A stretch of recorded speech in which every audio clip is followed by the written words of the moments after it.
Madam President, distinguished guests, ladies and gentlemen, the Prime Minister.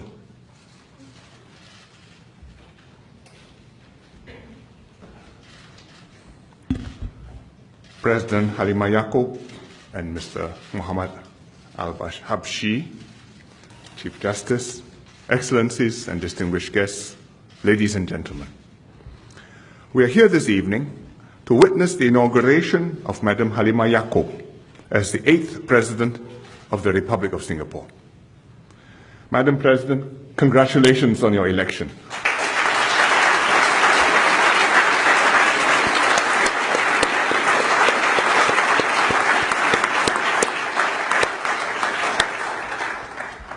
Madam President, your story reflects the Singapore story, how we have come this far together and what we aspire to be as a nation. You have overcome difficult challenges in your life. Your early years were of hardship and deprivation. But you studied and worked hard to get a good education and a steady job to support your family. In time, you achieved success, but you never forgot the poverty of your childhood. You went out of your way to help those in need and enable many others to succeed, as you yourself have done. Your life story symbolizes the sort of society that we aspire to be and reminds us that the Singapore story is one of hope and opportunity. In Singapore, no matter where we begin in life, if we work hard, we will have ample chances to do well. And when we make good, we have a responsibility, in turn, to help others around us. Madam President, you bring to the Presidency a heartfelt concern for your fellow citizens, a strong sense of duty, and a sterling record of public service. As a unionist, you championed workers' interests. As a social activist and community leader, you cared for the underprivileged and groups in need of special help. As a Member of Parliament, you worked with residents to solve their problems and brought people together to build a community.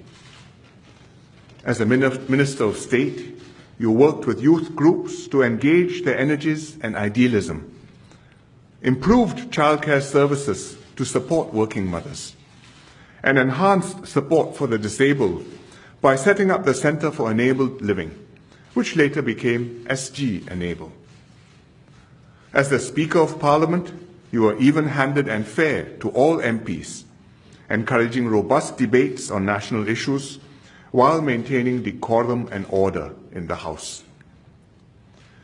Your wealth of experience in public service has prepared you for your new duties. The President has important custodial powers over the nation's past reserves and key public service appointments. When exercising these custodial powers, you have to make independent judgments on the issues before you, taking full advantage of the experience and advice of the Council of Presidential Advisers. At the same time, the President has to work closely with the government for the two key mechanisms to function properly. I look forward to establishing such a relationship with you, just as I did with your predecessors. However, there is one significant difference between being President and your previous posts. Hitherto, you have been fighting the good fight in the unions, in the political arena, in the governing party. Now, as President, you have to be non-partisan and above the political fray. The highest office in the land, the President, is the symbol of the nation. As the President, you have to be the unifying figure of our nation and represent all Singaporeans. I'm confident that you will adapt to this new role and perform it with distinction. Madam President, you are the first Malay to become President since our first President, Encik Yusof Ishak, 47 years ago. You are also the first Malay to be elected President since it became an elected office in 1991, and the first President elected since the major constitutional changes last year. You are also our first female President. Your swearing in today is therefore a significant moment in our history. Today, we reaffirm the pledge that Mr. Lee Kuan Yew made on the 9th of August 1965, in the very first hours of our independence, that this would not be a Malay nation, a Chinese nation, nor an Indian nation. Everybody would have his place, equal, regardless of language, culture, religion. When Mr. Lee made this pledge, we had a Malay head of state. President Yusof Ishak symbolized visibly that though we had been forced out of Malaysia, primarily because we were a Chinese majority city, independent Singapore would never in turn suppress its own non-Chinese minorities. We chose the nobler dream, a multiracial, multi-religious Singapore. Madam President, half a century later, you symbolize visibly that Singapore will persevere with this dream. This has become all the more urgent considering the trends in our region and the rest of the world.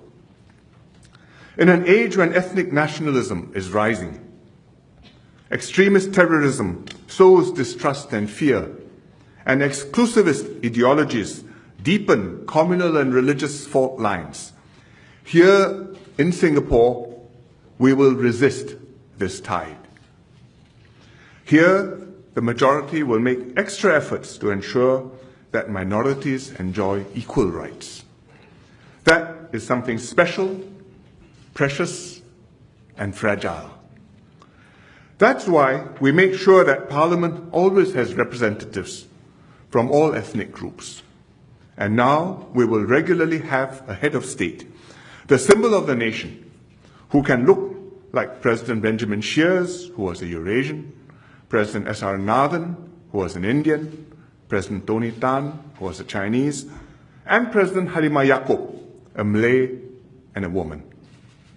Indeed, that was the compelling reason the government amended the Constitution last year. Madam President, Encik Yusof Ishak was President of all Singaporeans, regardless of race, language, religion, or gender. You too will unify all of us. You too will strengthen our sense of nationhood. You too will be our president. Thank you.